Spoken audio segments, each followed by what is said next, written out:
Hello! Today is another book review day, and this week I have been reading Splinter by Sebastian Fitzek. And this was originally written in German, and this copy, or this edition, was translated into English by John Brownjohn. So I've obviously read the English version because my German isn't very good. So I'll just read you the blurb as usual and then talk to you a little bit about the book. So, learn to forget, leave the nightmares behind. The clinic is a world leader in memory research. They say they can permanently erase your traumatic memories, leaving you free to start a new life. Mark Lucas is trapped in a nightmare from which he can't wake. Should he visit the clinic, or has he been there already? The problem is he can't remember. Splinter, the phenomenal thriller that will take you to the edge and then kick you off it. Wow. This book really gripped me. It was so good. As many of you already know, I have been trying to branch out with what I read. I'm a general fiction kind of person. I don't like anything too traumatic or crazy. But as you know, I work in a library, and I've been kind of reading the blurbs of books that I wouldn't necessarily have picked up if I was just going into the library. I would have just gone to the general fiction area and not had a look at kind of the specific genres. And I've read some thriller, some crime, some horror, and I can't say I was overly impressed. It wasn't they were bad books, but they were quite easily forgettable, and yeah, I was a bit reluctant to kind of carry on with looking at specific genres. But the back of this one really kind of, got me excited. As you can see on the side, the little gun there, that indicates it's a thriller from the library. That's the little symbol we use. And wow, I'm so glad I didn't give up. I knew there must be a book out there that would really grip me. The first thing I thought when reading the blurb, it kind of made me think of the film Eternal Sunshine of the Spotless Mind with Jim Carrey and Kate Winslet. And although I didn't really enjoy the film, I liked the concept of it. I liked the idea of being able to erase bits of your memory. For some reason, I don't know why, even though we've experienced good things and bad things, the bad memories or the unhappy memories always seem to come to the forefront, and they can just really drag you down. And I don't understand, we've all had brilliant experiences, but it's always the bad things that seem to stick with us. So I do quite like the idea of having somebody come into my house at night and take away a little bit of my brain that contains the things that do upset me, the memories that I don't really want to hold on to. So although I didn't particularly enjoy that film, I do like that kind of concept. And this is in a similar vein. As I was reading the book, it then made me think a little bit of The Truman Show, which also stars Jim Carrey. And I don't know whether or not the author of this book used those two films as inspiration or not. I don't know, but that's what I thought. Although I couldn't imagine Jim Carrey being the main character, whose name is Mark Lucas. I didn't see him in that role, but just little snippets of the book made me think of those films and the psychological distress that people go through at the hands of others, which both of those films touch upon. So this is a very psychological, dark book. It messes with your mind as the reader because Mark's mind is being messed with, and it's just fascinating. It is so fascinating. I will just do a little side note here. It's nothing against the book. The book is brilliant. But the main character is called Mark Lucas, and I don't know whether or not this was an intentional thing done by the author, or whether or not a couple of mistakes slipped through in the editing process. But occasionally he's called Luke. His name is Mark Lucas, and I understand how people do have nicknames based on their surnames or whatever, and I do understand that. But it wasn't consistent. It wasn't the same characters doing it all the time, calling him Luke. So like I say, I'm not sure whether it's intentional or whether it's just a few mistakes slipped through. But that did confuse me when it started talking about Luke, and I was thinking, who's this character? I know his name is Mark Lucas, but who is this character Luke? So when you read this book, just remember that Mark and Luke are exactly the same person. It's not a new character come in. It may just be a mistake that the editors hadn't picked up on, or the proofreaders hadn't picked up on. But that, I mean, it irritated me, but that's just beside the point. I just got confused because it's a confusing book anyway. Unfortunately, I can't tell you much about the book, because if I did, I would give so much of it away. I will give you a basic overview of it, but it is a maze. It's a jigsaw puzzle. It's, oh, it just twists and turns, and I'm not going to say it's a roller coaster because that's a cliche, but it is all over the place, and it is frightening. It is really, really frightening. So basically, the clinic is a medical institution that helps people erase memories that they would like to forget. And Mark, what happened to Mark a little while ago was that he was in a car with his pregnant wife, and they got into a car crash, and she and the baby both died. And he's obviously traumatized by this because he sees himself as responsible for the deaths, which he is, in as much as he was the one driving the car, although he didn't intentionally cause the accident.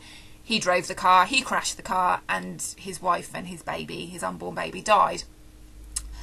His father-in-law is a doctor, and because of the crash, Mark had a splinter in his neck that couldn't be removed because it could kill him. So he was going to see his father-in-law quite regularly, who would patch it up, clean it, give him drugs to just ease the pain and to calm him down. And while he's waiting in the waiting room at his father-in-law's doctor's surgery, he picks up a magazine, and inside he finds an advert for the clinic, which can help you erase these awful memories. And he's still so traumatised by what's happened to his wife that he emails the clinic.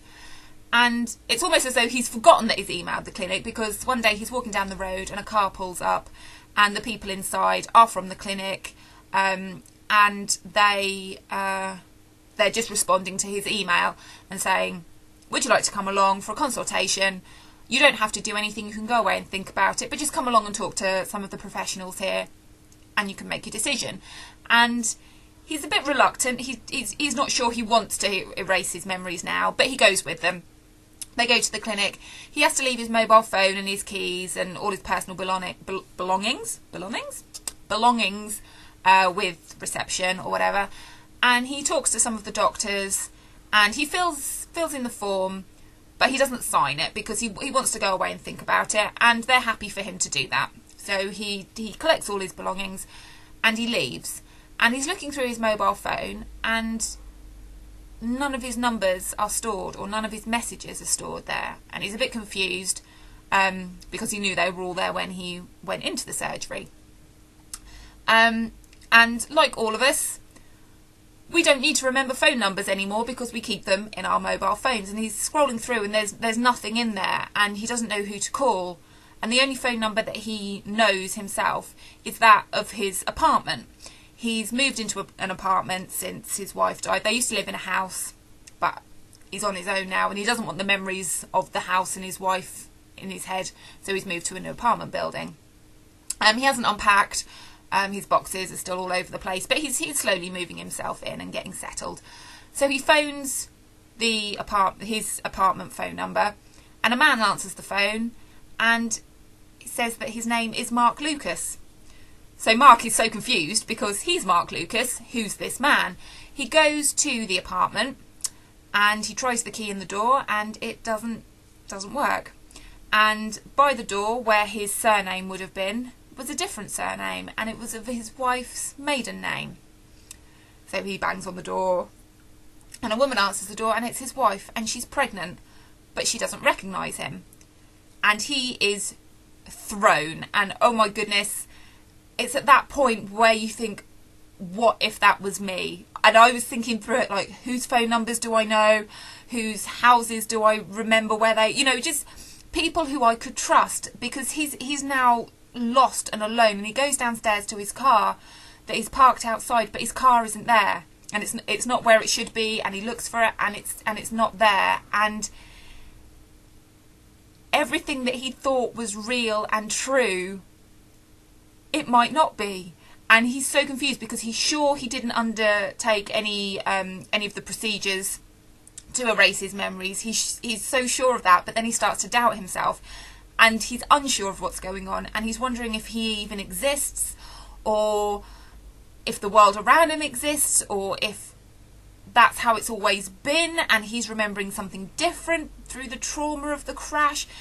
All these questions just run around in his head, and I was reading it and thinking, oh my goodness, what would I do if that was me, if I was in that situation? Because it's so stupid. One of my favourite films when I was young was Flight of the Navigator. It's a very typical 80s film, and it's about a young boy who's playing with his brother kind of out in the woods, and he falls and he hits his head, and then he wakes up, and then he walks home, and time has moved on, I think 10, 15 years, I can't remember the exact time frame, and he's been missing for all this time, but in his head he's only been gone for like 5 minutes.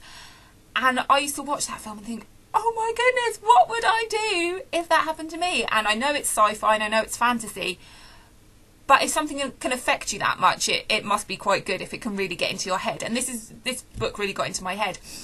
And so he, like I say, he doesn't know who to trust. He doesn't know any phone numbers. He hasn't got a car to get him around. He's only got a few euros in his wallet.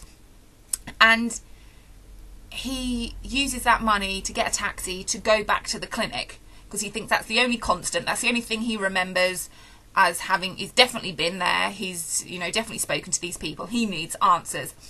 So the taxi pulls up and he kind of looks out and he's like, where am I? And the taxi driver said, I'm at the address that you asked me to bring you to. And he gets out of the car, and where the clinic once was, only a few hours previously, there's nothing there. There's a big hole in the ground, and it's surrounded by, fencing. It's like a building site. And the thing that he thought was there now isn't.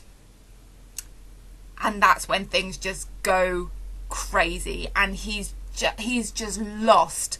And the rest of the book, and I'm not saying any more about what happens in the story because you have to read it and you have to take it all in. It's just him trying to find the answers, and he needs to know what's going on, and us as readers, we need to know what's going on, because this is just mad. This is just crazy, and he's so lost and he's so confused.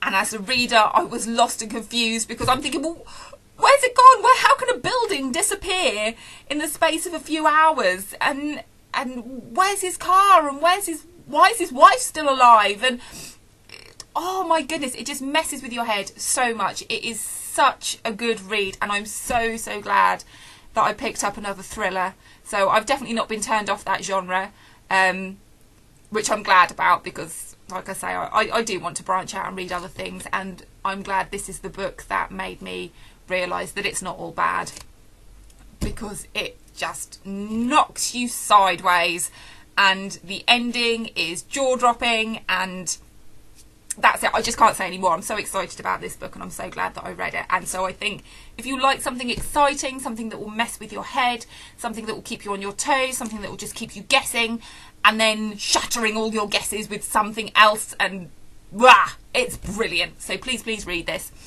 And if you would like to hear any more of my book reviews, or you'd like some advice about writing, or you'd just like to find out about my writing and what I get up to in my writerly world, then please subscribe to my channel, and just leave comments below if you've got anything to say about what I've said about, if you've read this book, or if you've got any suggestions for things that you think that I might like.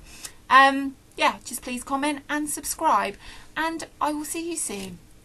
Bye bye.